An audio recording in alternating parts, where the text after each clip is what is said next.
नमस्कार मंडळी, श्री स्वामी समर्थ. आज सकाळ सकाळ असं केंद्रात जायचं होतं, त्याच्यामुळे मी नट्टातट्टा करून डोकं बिकं धुवून मस्त पैकीत बघत होते. ऑइलिंग केल्यामुळे केस आता कमी गळायला लागलेत बरं का. आणि हे बघा, नजर हटीन दुर्घटना घटी. ही रोजच दुर्घटना माझ्यासोबत घटत असती. मी पण इतकी निर्लज्ज आहे ना की त्या दुर्घटनेकडे रोजच दुर्लक्ष करते आणि मी परत माझ्या कामावरती फोकस करते.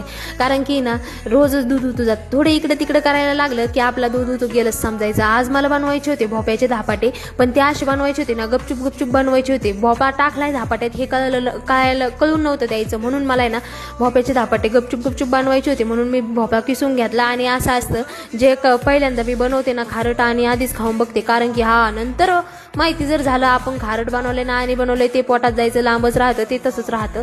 त्याच्यामुळे मी आधीच गरम गरम खाऊन पण घेते, पोटापण करून घेते. आज मैत्रिणीकडून असे आवळे आणले होते आणि ठरवलं होतं की आज आवळा कँडी करायची. मी आवळा कँडी पण बनवली बरं का संध्याकाळी, आणि ती पण खाऊन बघितली. खरंच खूप छान झाली होती. तर चला भेटूया पुढच्या व्हिडिओमध्ये. धन्यवाद.